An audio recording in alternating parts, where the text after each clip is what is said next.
இந்திய ராணுவத்திற்கு ஆதரவாக முதலமைச்சர் மு க ஸ்டாலின் தலைமையில் சென்னையில் பேரணி நடைபெற்று வருகிறது. ராஜேஷ், ஏற்கனவே அறிவிச்சிருந்தாங்க திமுக சார்பில் ராணுவத்திற்கு ஆதரவா பேரணி நடத்த போறோம் அப்படின்னு. அது தொடர்பான பேரணியை நம்ம பார்த்துட்டு வரோம். இது தொடர்பான விவரங்களை சொல்லுங்க.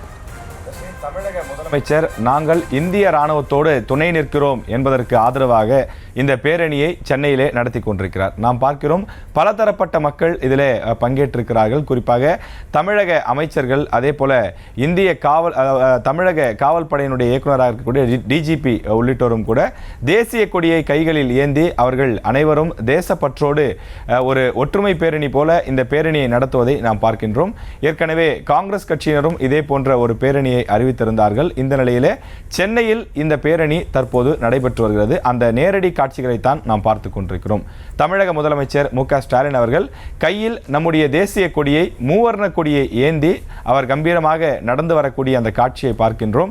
எதற்காக இந்த பேரணி என்று சொன்னால், இது ஒரு ஒற்றுமை பேரணி, இது ஒரு தேசத்தின் வலிமையை வெளிப்படுத்தக்கூடிய பேரணி. எல்லையிலே நமக்காக போராடக்கூடிய, நமக்காக இரவு பகலாக பாகிஸ்தானுடன் சண்டையிட்டு வரக்கூடிய இராணுவ படையினருக்கு எங்களுடைய முழு ஆதரவை கொடுக்கின்றோம், உங்களுக்கு நாங்கள் துணை நிற்கின்றோம் என்ற அந்த ஒரு சப்போர்ட் கொடுப்பதற்கான, அவர்களுக்கு ஒரு ஊக்கம் கொடுப்பதற்கான ஒரு பேரணியாக இந்த பேரணி நடத்தப்படுகிறது.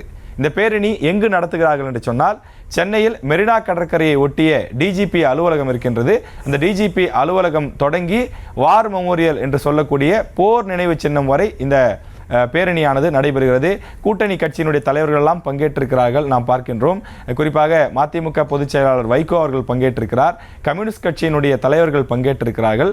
ஆனால் இதில் எந்த ஒரு கட்சியினுடைய அடையாளமும் அவர்கள் கையிலே கொள்ளாமல், நாம் அனைவரும் இந்தியர், நாம் அனைவரும் ஒன்றுபட்டு நிற்கின்றோம், இதில் எந்த விதமான ஒரு அரசியலுக்கும் இடம் கிடையாது, நாம் முதலில் தேசத்தின் பாதுகாப்பை மட்டும்தான் முன்னிறுத்த வேண்டும் என்ற அடிப்படையிலே அனைவரும் ஒன்று திரண்டு தேச ஒற்றுமையோடு தேசிய கொடியை கையில் ஏந்தி வரக்கூடிய அந்த காட்சியை பார்த்து கொண்டிருக்கிறோம்.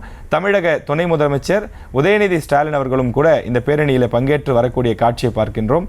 அமைச்சர் சேகர் பாபு வந்து கொண்டிருக்கிறார். ஏராளமான முதலமைச்சர் உள்ளிட்ட ஏராளமான அமைச்சர்கள், தலைமை செயலாளர், அரசின் பல துறை சார்ந்த IAS அதிகாரிகள், முக்கிய அதிகாரிகளும் வந்து கொண்டிருக்கக்கூடிய காரணத்தால் அந்த இடத்தில் எந்த விதமான அசம்பாவிதமும் ஏற்பட்டுவிடக் கூடாது என்பதற்காக காவல்துறையினர் வழிநெடுக்க நிறுத்தப்பட்டிருக்கிறார்கள். தற்போது நீங்கள் பார்க்கிறீர்கள், மெரினா கடற்கரை ஒட்டி இருக்கக்கூடிய காமராஜர் சாலையிலே இந்த பேரணி நடைபெறுகிறது. இந்த பேரணியினுடைய இருபுறத்திலும் காவலர்கள் நிறுத்தப்பட்டிருக்கிறார்கள். தமிழக சட்டமன்ற உறுப்பினர்கள் பலரும் பங்கேற்றிருக்கிறார்கள். நாடாளுமன்ற உறுப்பினர்கள் பங்கேற்றிருக்கிறார்கள். காங்கிரஸ் கட்சியினுடைய தமிழ் மாநில தலைவராக இருக்கக்கூடிய செல்வ பெருந்தகை பங்கேற்றிருக்கிறார். திமுகவை சேர்ந்தவரும் நாடாளுமன்ற உறுப்பினருமான கனிமொழி அவர்களும் பங்கேற்றிருக்கிறார். நாம் பார்க்கின்றோம் ட்ரோன் காட்சிகள், அந்த கழுகு பார்வை காட்சிகளாக பார்க்கின்றோம். ஆயிரக்கணக்கான மக்கள் நடந்து வரக்கூடிய, அந்த தலைவர்களோடு சேர்ந்து வரக்கூடிய அந்த காட்சியை நாம் பார்த்து கொண்டிருக்கிறோம். தமிழக தலைமை செயலாளர் முருகானந்தம் அவர்களும் கூட நம்முடைய மூவர்ண கொடியை, தேசிய கொடியை கைகளில் ஏந்தியபடி வரக்கூடிய அந்த காட்சியை பார்க்கின்றோம். அது கிறிஸ்தவ மதத்தை சேர்ந்த பாதிரியார்களும், அதே போல சீக்கிய மதத்தை சார்ந்தவர்களும் பலர் தமிழகத்திலே தங்கி பணியாற்றி வருகிறார்கள், கடைகள் வைத்திருக்கிறார்கள், இங்கே தொழில் நிறுவனங்களை நடத்தி வருகிறார்கள். அப்படிப்பட்டவர்களும் கூட இந்த ஒற்றுமை பேரணியிலே பங்கேற்று அவர்கள் நடந்து வரக்கூடிய அந்த காட்சிகளைத்தான் நாம் பார்த்து கொண்டிருக்கிறோம். தமிழக முதலமைச்சர் மு க ஸ்டாலின் தலைமையிலே இந்த பேரணி தற்போது சென்னை காமராஜர் சாலையிலே நடைபெற்று வருகிறது.